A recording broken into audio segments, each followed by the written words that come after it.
what the trust can do is that the trust can actually put down some condition, okay, in terms of distribution, and mention that if any of my children going through a divorce, right, then pause the distribution. That means don't give first, okay? Pause, hold back, right? Until the divorce concluded, the proceeding concluded, then you continue the distribution. That is one way a trust can help, okay, to protect any of our beneficiary who is going through this. Yeah, even in terms of like bankruptcy also, right? So if any of my children, going through bankrupt or have any financial challenges, right? So the trust can withhold any distribution, right? But help with that basic, living expenses that the beneficiary might need, right? Then the rest just pause first until everything is cleared, discharged, right? Cleared of any outstanding. Then the trust can continue. So this is one way a trust can protect our beneficiary, okay, in receiving wealth, okay, our money put into good use, basically, in the trust. Yeah. So yes, trust can help to protect that part. But of course, I always tell clients, don't withhold for too long. Whatever money that we have, right, we want to benefit our generation, our children's generation. Whatever money that you give to them, right, it may help them to excel in life even better, right, than us. Okay, that's what we hope, right? So don't withhold until they are 50, 60, lao kok already. Then, how can your money help them by that time, Or what if they, they die before us, right? Or they die at an early age, then they don't even get to enjoy it, right? So set, the period, right? The trust period. Generally, we like to set it at like when my children turns the age of 35. We think that generally that is a good age. If there is any, potential divorce that might already happen before that. And at the age of 35, I give it to you. After that, it's your life.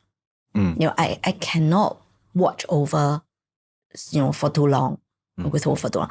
Unless I'm really multi-millionaire, money can last for generation after generation.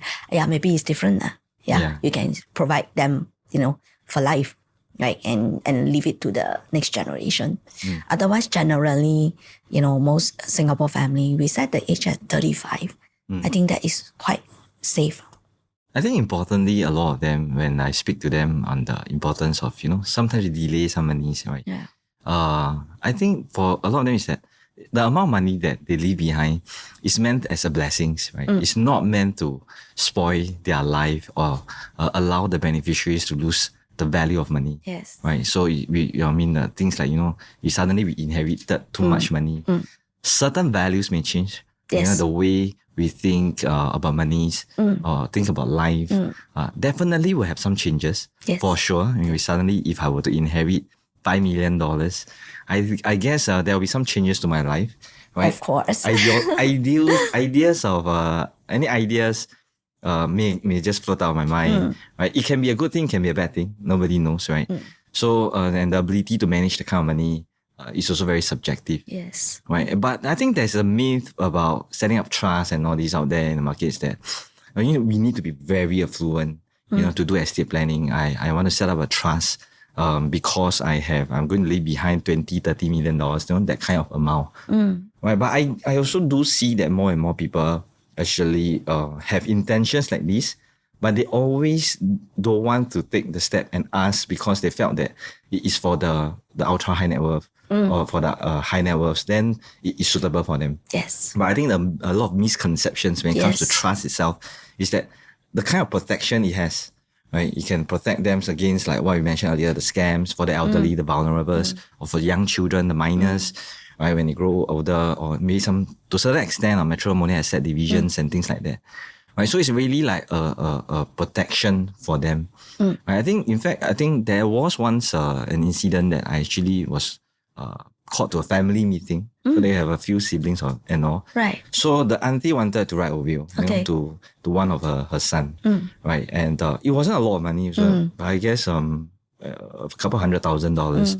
They were exploring the idea of setting up a trust for him because for the beneficiary, the son, I think he's already in the 40s already. Okay. Right. But for her is that because she knows that he's a bit of a compulsive gambler. Okay. Right. Right. So I think this is where the perspectives come, right? So of course, yes, the trust has some fees involved, but rather than you give somebody a few $100,000 and then everything is gone, maybe one day or a few weeks later, and nothing is left over, I think it actually defeats the purpose of leaving the company. Yes.